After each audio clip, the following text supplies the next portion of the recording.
નમસ્કાર નમસ્કાર નમસ્કાર વિદ્યાર્થી મિત્રો, કેમ છો? મજામાં? આપ સર્વે વિદ્યાર્થી મિત્રોનું હું પાર્થ જાની ધોરણ 6, 7 અને 8 ની યુટ્યુબ ચેનલ પર સમગ્ર ગુજરાતના તમામ વિદ્યાર્થી મિત્રોનું હાર્દિક હાર્દિક સ્વાગત કરું છું. હું છું આપનો દોસ્ત પાર્થ જાની. ધોરણ 8 ના સામાજિક વિજ્ઞાનના વિષયને લઈને આપની સમક્ષ રજૂ થયો છું. ધોરણ 8 ના વિદ્યાર્થી મિત્રો, હવે થઈ જાવ તૈયાર, કારણ કે હવે તમને મળવાનું છે ધોરણ 8 ના દરેક ચેપ્ટરના વિડીયો, સાથે સાથે સ્વાધ્યાયના પણ આખું લેક્ચર, અને એટલું જ નહીં, પાઠ્યપુસ્તકની પીડીએફ પણ મળવાની છે. તો થઈ જાવ તૈયાર, કારણ કે વિદ્યાકુલ હવે વિચાર્યું છે કે ધોરણ 8 ના વિદ્યાર્થીઓને, આમ તો ધોરણ 6, 7 અને 8 ના વિદ્યાર્થીઓને પણ અમે આપવાના છે હવે ફૂલ સિલેબસ, જેની અંદર ગણિત, વિજ્ઞાન, સામાજિક વિજ્ઞાન અને અંગ્રેજી વિષય લઈને આવવાના છે. તો તૈયાર થઈ જાવ, અને હા, મારી સાથે ધોરણ 8 ની સામાજિક વિજ્ઞાનની સફરની અંદર શરૂ કરીએ છીએ. તમને આ વિચાર કેવો લાગ્યો છે? કારણ કે વિદ્યાકુલે વિચાર્યું છે કે હવે ધોરણ 6, 7 અને 8 ની અંદર પણ નાના નાના બાળકો માટે પણ વિદ્યાકુલ અડીખમ ઊભું છે. આ વિચાર કેવો લાગ્યો છે એ ખાસ કોમેન્ટ કરજો. અને જો તમને આ વાતને ગમી હોય તો હાર્ટ આપવાનું ભૂલતા નહીં. અને હા, તમારા પાર્થ સર માટે એક સરસ મજાની કોમેન્ટ કરી દેજો. ચલિએ શરૂ કરીએ છીએ. ધોરણ 8 ચેપ્ટર નંબર 1, ભારતમાં યુરોપિયનો અને અંગ્રેજી શાસનની સ્થાપના.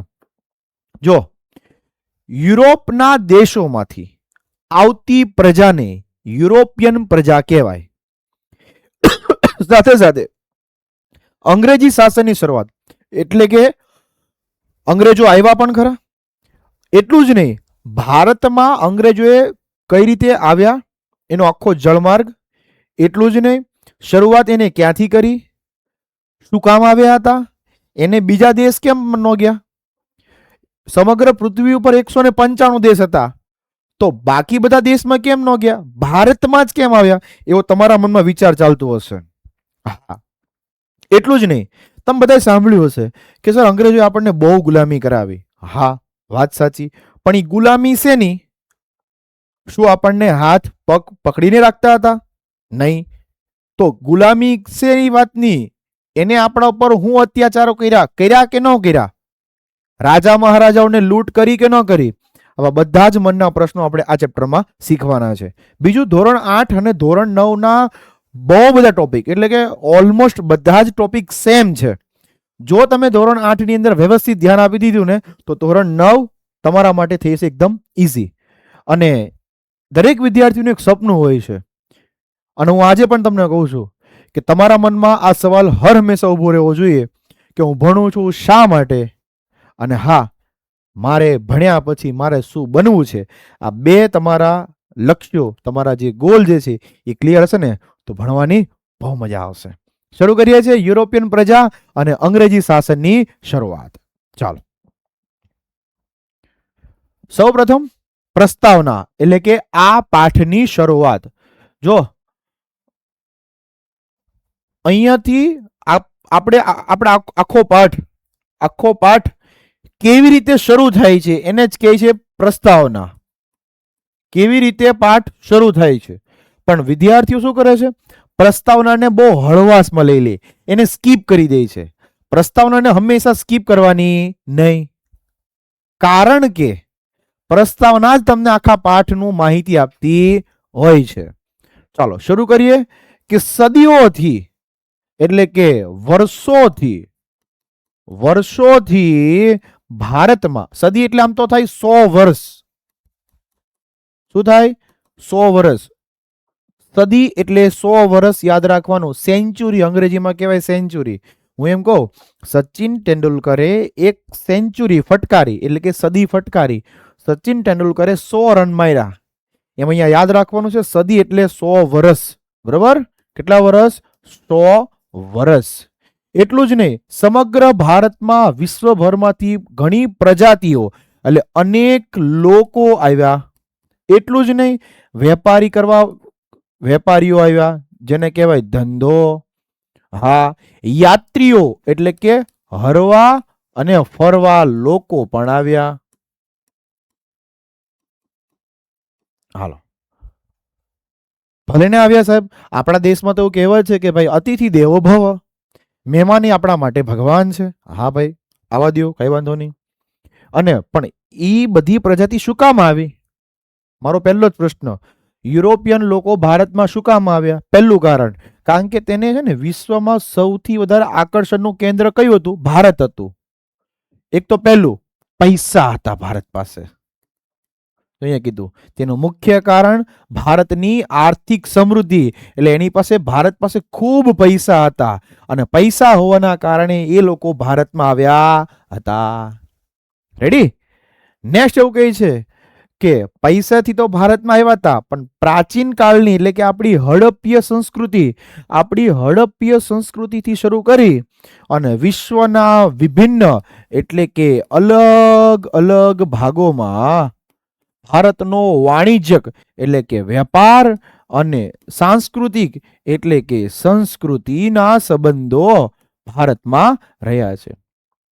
આનો મતલબ એવો થાય કે લોકો ભારતમાં શું કામ આવે છે? એક તો પૈસા કમાવા માટે પણ આવે છે, બીજું અહીંની સંસ્કૃતિ સારી છે, દરેક વ્યક્તિને આપણે આવકારીએ છીએ. મહેમાન આપણા માટે ભગવાન હોય. વિચાર કરો, મહેમાન પણ આપણા માટે જો ભગવાન હોય તો એ આપણો દેશ કેવો હશે? બીજું, આપણા માટે અજાણ્યો વ્યક્તિ પણ એ આપણો એક ભારતીય છે એવી ભાવના સાથે આપણે દરેક વ્યક્તિ જીવન જીવે છે. રેડી? હાલો આગળ જોઈએ. ઈસવીસન 15મી સદી, ભગવાન ઈસુ ખ્રિસ્તના જન્મ પછી એટલે ઈસવીસન એના જન્મ પછીની સદી એટલે 15મી સદીમાં, 15મી સદી એટલે હમણાં મેં કીધું 100 વર્ષ એટલે સદી, તો 1401 થી લઈ અને 1500ની સાલને 15મી સદી કહેવાય. આ સમયમાં યુરોપ એક ખંડ છે આખો, એમાં નોંધપાત્ર સામાજિક એટલે સમાજ અને ધાર્મિક એટલે ધર્મના ઘણા બધા પરિવર્તનો જોવા મળ્યા.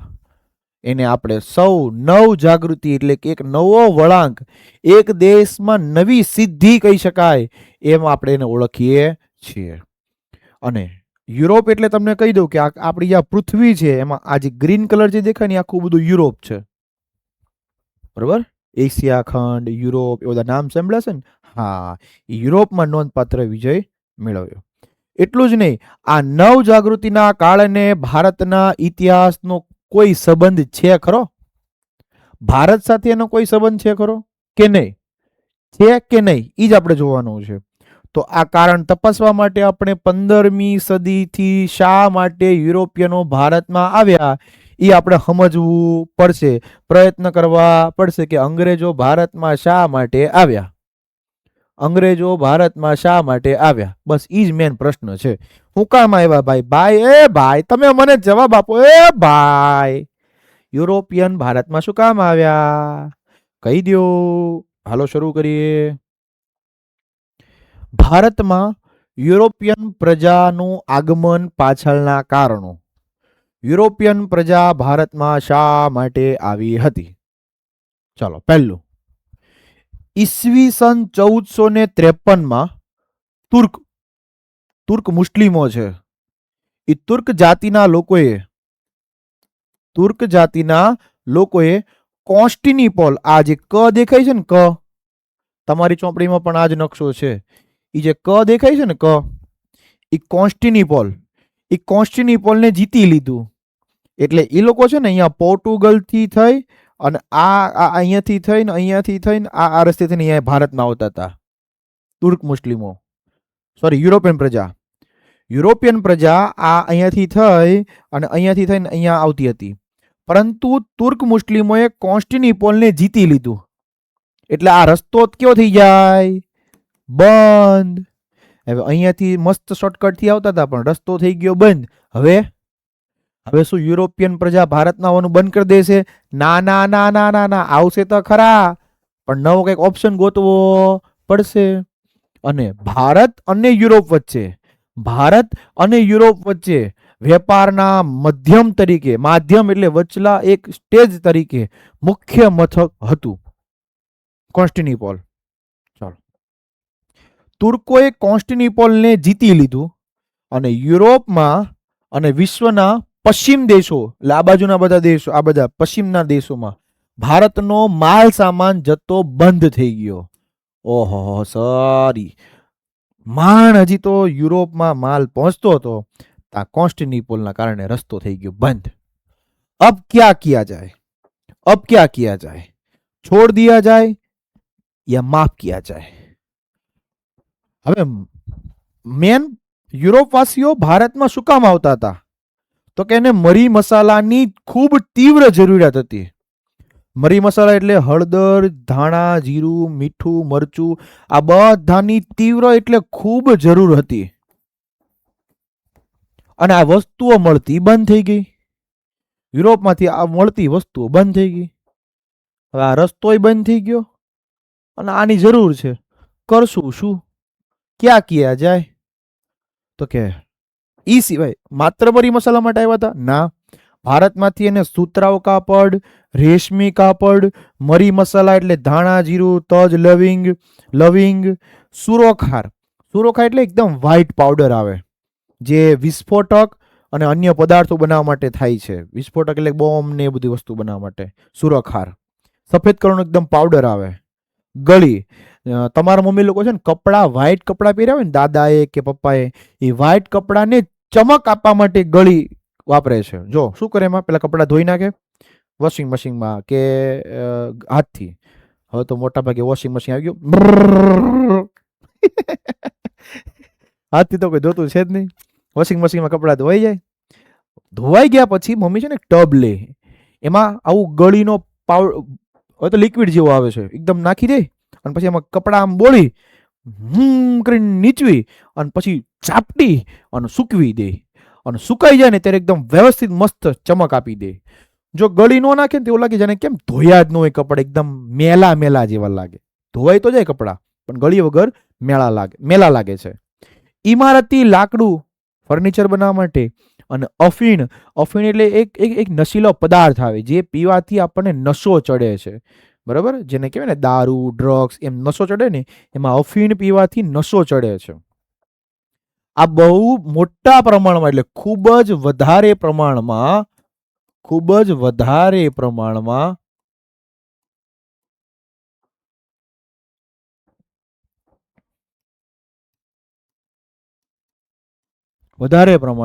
યુરોપમાં નિકાસ થતી. નિકાસ એટલે જાય ક્યાં? વિદેશમાં. જો આપણા દેશમાંથી બીજા દેશમાં જાય એને નિકાસ કહેવાય, અને બીજા દેશમાંથી આપણા દેશમાં આવે તો એને આયાત કહેવાય. ભારતમાંથી જાપાનમાં વસ્તુ ગઈ તો નિકાસ, જાપાનમાંથી ભારતમાં વસ્તુ આવી તો એ આયાત નિકાસ. યુરોપની પ્રજા મહદઅંશે એટલે મોટા ભાગે માંસાહારી હતી અને માંસને સાચવવા માટે એટલે કે માંસને બચાવી રાખવા માટે મરી મસાલાની ખૂબ જ આવશ્યકતા હતી. એમાં ખાસ કરીને મીઠું બહુ જરૂર હતું એ લોકોને. કારણ કે તમને બધાને કદાચ ન ખબર તો કહી દઉં કે માંસને સાચવવું હોય ને 3-4 દિવસ 5 દિવસ, તો એમાં મીઠું નાખવું પડે તો જ સચવાય, નહીં તો બગડી જાય. એટલે માંસ ખૂબ જરૂરી હતું.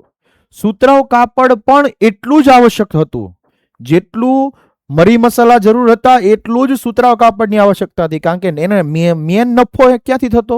સુતરાઉ કાપડમાંથી. ભારતના કારીગરો પાસેથી કામ કરાવી લે ઇંગ્લેન્ડમાં જઈને વેચતા હતા. પરિણામે યુરોપની પ્રજાને જમીન માર્ગ થતો વેપાર બંધ થઈ ગયો. તેથી તેને નવો જળમાર્ગ એટલે કે નવો રસ્તો શોધવા માટેના પ્રયત્નો આદર્યા એટલે શરૂ કર્યા. મેં તમને હમણાં જ કીધું કે આપણો અહીંયાથી લઈને અહીંયા જે યુરોપથી આવતા હતા, પણ તુર્ક મુસ્લિમોએ કોન્સ્ટેન્ટિનોપલને જીતી લીધું એટલે રસ્તો થઈ ગયો આ બંધ. જેના કારણે હવે નવો રસ્તો ગોતશે, પણ એ નવો રસ્તો કઈ રીતે મળશે અને કોણ ગોતશે એની વાત આપણે આ ચેપ્ટરમાં કરશું. રેડી? ચાલો આગળ જઈએ. Next,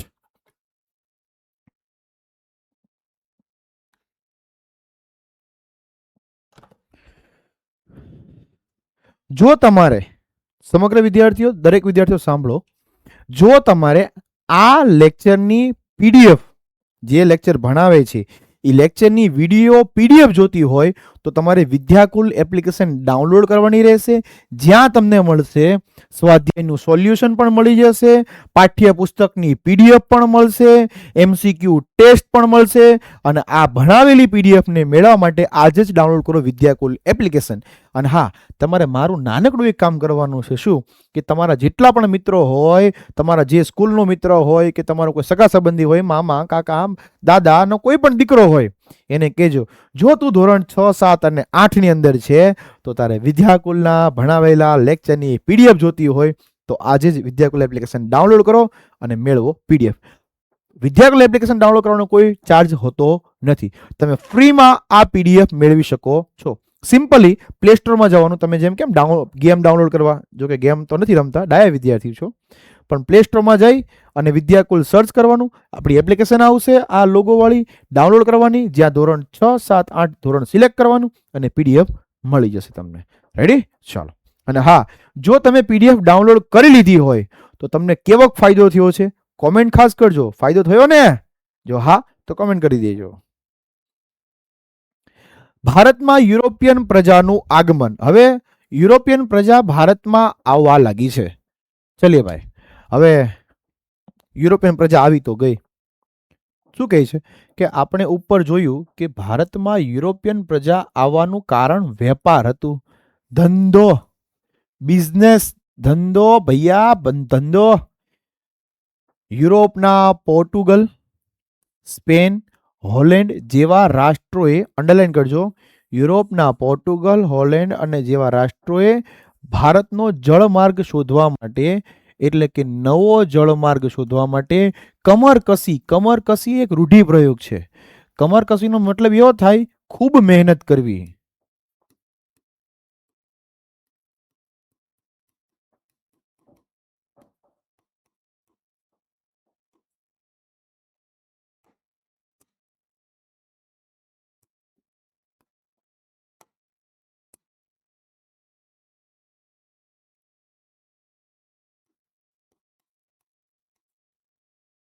ready?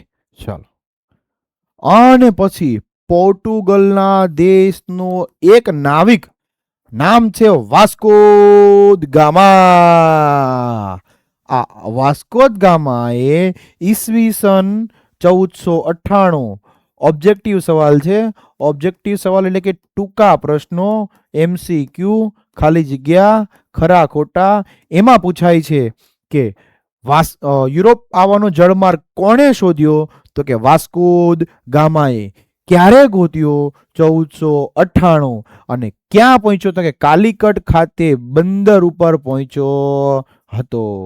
બંદર એટલે તમે જે વિચારો એ નહીં હો. બંદર એટલે જહાજને ઊભું રહેવાની જગ્યા.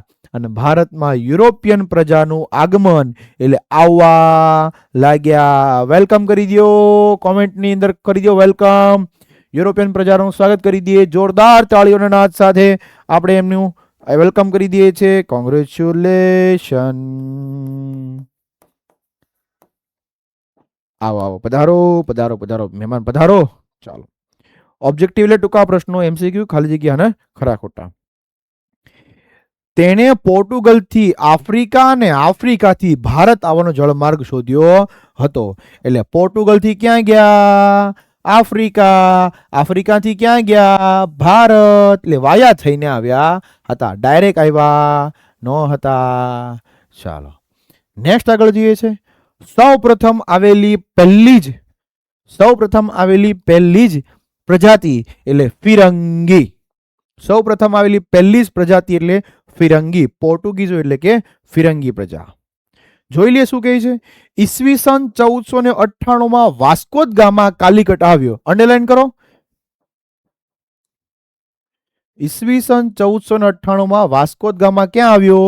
કાલિકટ બંદરે આવ્યો હતો. ત્યાંના રાજા, કાલિકટ આવી ગયો, ત્યાંના રાજા સામુદ્રિકે એટલે કે ઝામોરીને ત્યાં રાજ્ય એટલે કે રાજ કરતો હતો, એટલે ત્યાં એની સત્તા હતી. તેને પોર્ટુગીઝોને મરી મસાલા વેપાર કરવાની સંમતિ એટલે કે પરવાનગી આપી.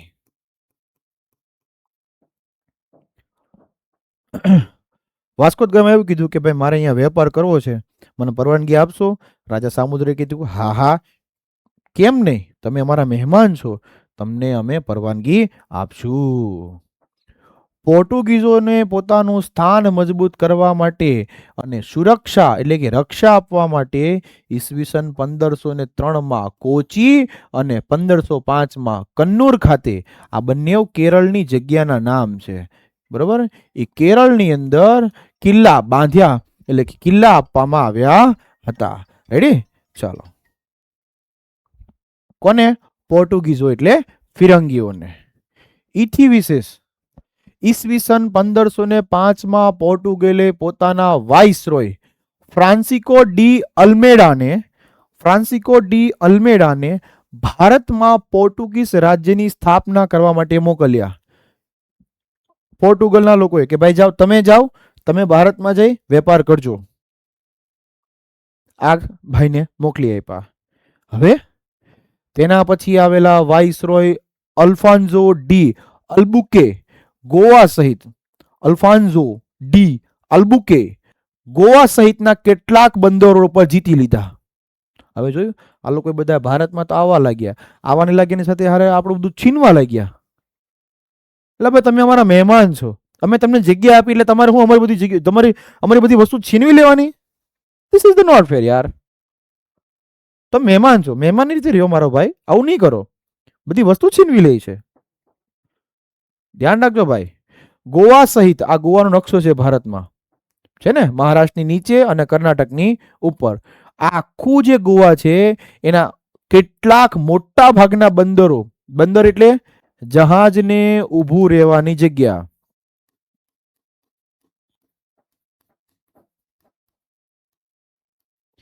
આ બંદરો જીતી લીધા અને ભારતમાં પોર્ટુગીઝ રાજ્યની સ્થાપના કરવામાં આવી. ઈસવીસન 1530માં ગોવા અને તેમની રાજધાની બનાવી દીધી. અંડરલાઈન કરો, 1530માં ગોવાની રાજધાની બનાવી. રાજધાની એટલે પાટનગર. જોયું? છીનવી લીધું, કાંઈ વાંધો નહીં. પછી વસઈમાં 1534માં, મુંબઈ પાસે આવેલું ઈ, દીવ 1535, દમણ 1559માં જીતી તેમને હિન્દ મહાસાગરમાં પોતાની આણ વર્તાવી એટલે પોતાની તાકાત બતાવવાની સ્થાપના શરૂ કરી દીધી. એટલું જ નહીં, પોર્ટુગીઝોએ અહમદનગરના સુલતાન, કાલીકટના સુલતાન અને બીજાપુરના સુલતાનો એટલે કે એના રાજાઓને હરાવી દીધા. જોયું? આ ત્રણને પણ હરાવી દીધા. કોણે? અંગ્રેજોએ. યાર તમે લોકો આવું નહીં કરો યાર, છોડો, વાંધો નહીં. તેઓએ ભારતમાંથી મરી મસાલા યુરોપમાં લઈ જતા અંગ્રેજો અને એશિયામાંથી ઘોડાઓ ભરી વહાણ પાછા લાવતા. મરી મસાલાઓ લઈ અને યુરોપમાં જતા, રિટર્નમાં ખાલી હાથે ન આવતા, ઘોડાઓ ભરીને આવતા. તેથી તેને સાગરના સ્વામી તરીકે ગણાતા હતા. કોણ? પોર્ટુગીઝો. શું ગણાતા? સાગરના સ્વામી. અંડરલાઈન કરજો. પોર્ટુગીઝોને ખાલી જગ્યા તરીકે ગણતા હતા સાગરના સ્વામી, બરાબર. અને દરેક ટોપિકમાં અંડરલાઈન એટલા માટે કરજો કારણ કે પરીક્ષામાં ટૂંકા પ્રશ્નો, ખાલી જગ્યા, એમસીક્યુ, જોડકા બધું આ અંડરલાઈન કરાવેલામાંથી જ પૂછાય છે. અને માર્ક સૌથી વધારે ક્યાં કપાય છે? ટૂંકા પ્રશ્નોમાં. જે વિદ્યાર્થીઓના 27, 28, 29, 30માંથી જોજો તમે, પરીક્ષામાં સ્કૂલની પરીક્ષા હશે 50 માર્કની, તો એમાં 48, 49 માર્ક હોય ને એવા વિદ્યાર્થીને પૂછવાનું. માર્ક શેમાં કપાય? 1 માર્કની અંદર. તો 1 માર્કના દરેક સવાલ ઉપર ટીક કરવાનું રહેશે. રેડી? અને હા, સ્વાધ્યાય તો હું સોલ્વ કરાવવાનો છું, ચિંતા કરવાની જરૂર નથી. ચાલો, એનો અર્થ એવો થાય છે કે તેમના સિવાય કોઈ પણ વ્યક્તિએ, એટલે પોર્ટુગીઝો સિવાય કોઈ અન્ય વ્યક્તિએ દરિયાઈ માર્ગનો વેપાર કરવાનો, દરિયાઈ માર્ગે જો જવું હોય તો એને પૂછ્યા વગર જવાનું નહીં. પરવાનગી એટલે મંજૂરી. પોર્ટુગીઝોને પૂછ્યા વગર નહીં જવાનું. અને જો જાવ તો તેઓ દરિયામાં તમારા પાસે ચાંચિયાગીરી એટલે કે લૂંટ કરી લેતા હતા. આમ તો દાદાગીરી કહેવાય ચાંચિયાગીરી એટલે, બરાબર. આમ બંદૂક બતાવીને તમારી પાસેથી બધું જ ધન મેળવી લેતા હતા. એટલું જ નહીં, તેને ગોવાની અંદર, ગોવામાં મોટા ભાગે હિન્દુ લોકોને પોતાનો ધર્મ પરિવર્તન કરાવી ખ્રિસ્તી ધર્મ અપનાવવા માટે પણ એમને મજબૂર કર્યા હતા. એને એમ કીધું, ભાઈ હું કહું એમ કરજો, તમારે બધાએ ભેગા મળી હિન્દુ ધર્મ ને છોડી ખ્રિસ્તી ધર્મ અપનાવવાનો છે ને છે. રેડી? ચાલો, તો આજે આટલે સુધી રાખીએ છીએ. આના પછીના નેક્સ્ટ પાર્ટ 2 ની અંદર ડચ પ્રજાતિ શરૂ કરવાના છે. ક્યાંય જતા નહીં, મળીએ છીએ નેક્સ્ટ પાર્ટ 2 ની અંદર. Thank you very much. હું આપનો દોસ્ત પારજાની આપની વચ્ચેથી વિદાય લઉં છું. બાય.